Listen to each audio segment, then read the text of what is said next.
Clip number 51، اس میں آپ انشاءاللہ قرآن پاک کی سورہ بقرہ کی آیت نمبر 151 سے لے کر 153 کی تلاوت، ترجمہ اور تفسیر قرآن صراط الجنان سنیں گے۔ بسم اللہ الرحمن الرحیم۔ ترجمہ، اللہ کے نام سے شروع جو نہایت مہربان رحمت والا ہے۔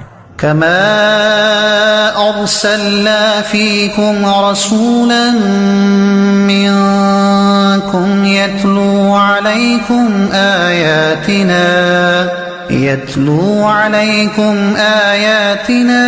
ویزکیکم ویعلمکم الکتاب والحکمت ویعلمکم ما لم تکونوا تعلمون۔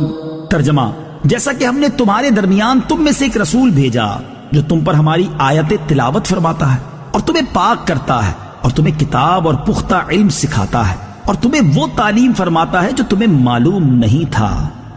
کما ارسلنا فیکم رسولا منکم، جیسا کہ ہم نے تمہارے درمیان تم میں سے ایک رسول بھیجا۔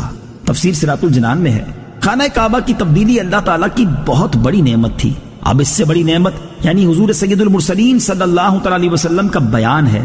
جیسے خانہ کعبہ کو حضرت ابراہیم سے نسبت ہے، ایسے ہی ہمارے آقا کو بھی حضرت ابراہیم سے نسبت ہے۔ کعبہ حضرت ابراہیم علیہ السلام کی تعمیر کا نتیجہ ہے اور حضور علیہ السلام اس تعمیر کے بعد کی دعا کا ثمرہ ہے۔ وَيُعَلِّمُكُم مَّا لَمْ تَكُونُوا تَعْلَمُونَ، اور تمہیں وہ تعلیم فرماتا ہے جو تمہیں معلوم نہیں۔ تفسیر صراط الجنان میں ہے، قرآن اور احکام الہیہ جو ہم نہیں جانتے تھے وہ تاجدار رسالت صلی اللہ علیہ وسلم ہمیں سکھاتے ہیں۔ فَاذْكُرُونِي أَذْكُرْكُمْ وَاشْكُرُوا لِي وَلَا تَكْفُرُونَ۔ ترجمہ، تو تم مجھے یاد کرو میں تمہیں یاد کروں گا، اور میرا شکر ادا کرو اور میری ناشکری نہ کرو۔ فَاذْكُرُونِی، تو تم میری یاد کرو۔ تفسیر صراط الجنان میں ہے، کائنات کی سب سے بڑی نعمت حضور اقدس صلی اللہ تعالی علیہ وسلم کا ذکر کرنے کے بعد اب ذکر الہی اور نعمت الہی پر شکر کرنے کا فرمایا جا رہا ہے۔ ذکر کی اقسام، ذکر 3 طرح کا ہوتا ہے، زبانی، قلبی، اعضائے بدن کے ساتھ۔ زبانی ذکر میں تسبیح و تقدیس، حمد و ثنا، توبہ و استغفار، خطبہ و دعا اور نیکی کی دعوت وغیرہ شامل ہیں۔ قلبی ذکر میں اللہ تعالیٰ کی نعمتوں کو یاد کرنا، اس کی عظمت و کبریائی اور اس کی عظیم قدرت کے دلائل میں غور کرنا داخل ہے۔ نیز علماء کا شرعی مسائل میں غور کرنا بھی اسی میں داخل ہے۔ اعضائے بدن کے ذکر سے مراد ہے کہ اپنے اعضاء سے اللہ تعالیٰ کی نافرمانی نہ کی جائے بلکہ اعضاء کو اطاعت الہی کے کاموں میں استعمال کیا جائے۔ یا ایہا الذین آمنوا استعینوا بالصبر والصلاة ان اللہ مع الصابرین۔ ترجمہ، اے ایمان والو صبر اور نماز سے مدد مانگو، بے شک اللہ صابروں کے ساتھ ہے۔ یا ایہا الذین آمنوا، اے ایمان والو۔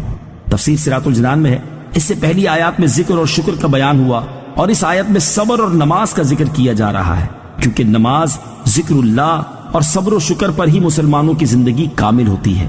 اس آیت میں فرمایا گیا کہ صبر اور نماز سے مدد مانگو۔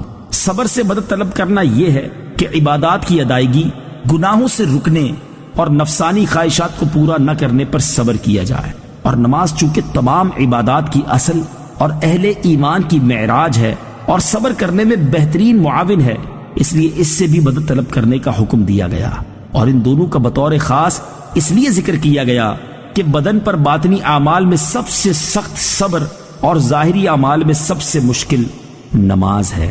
حضور سید المرسلین صلی اللہ تعالی علیہ وآلہ وسلم بھی نماز سے مدد چاہتے تھے، جیسا کہ حضرت حذیفہ رضی اللہ تعالی عنہ فرماتے ہیں، نبی کریم صلی اللہ تعالی علیہ وآلہ وسلم کو جب کوئی سخت مہم پیش آتی تو آپ نماز میں مشغول ہو جاتے ہیں۔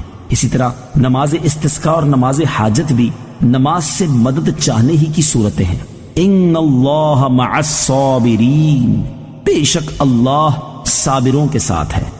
حضرت علامہ نصر بن محمد سمرقندی رحمت اللہ تعالی علیہ فرماتے ہیں، اللہ تعالیٰ اپنے علم و قدرت سے ہر ایک کے ساتھ ہے، لیکن یہاں صبر کرنے والوں کا بطور خاص اس لیے ذکر فرمایا تاکہ انہیں معلوم ہو جائے کہ اللہ تعالیٰ ان کی مشکلات دور کر کے آسانی فرمائے گا۔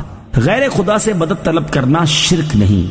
اس آیت سے یہ بھی معلوم ہوا کہ غیر خدا سے مدد طلب کرنا شرک نہیں ہے۔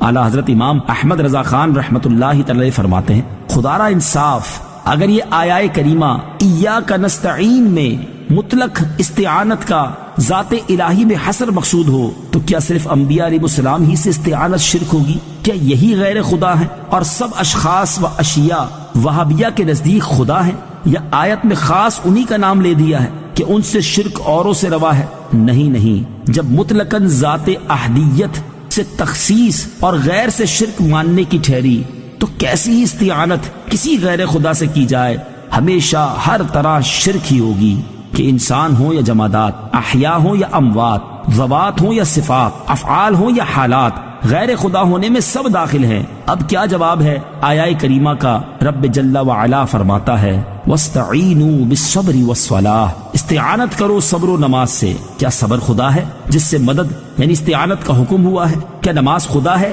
جس سے استعانت کو ارشاد کیا ہے؟ دوسری آیت میں فرماتا ہے وَتَعَاوَنُوا عَلَى الْبِرِّ وَالتَّقْوَى، اور آپس میں ایک دوسرے کی مدد کرو بھلائی اور پرہیزگاری پر۔ کیوں صاحب، اگر غیر خدا سے مدد لینی مطلقاً محال ہے تو اس حکم الہی کا حاصل کیا؟ اور اگر ممکن ہو تو جس سے مدد مل سکتی ہے اس سے مدد مانگنے میں کیا زہر گھل گیا؟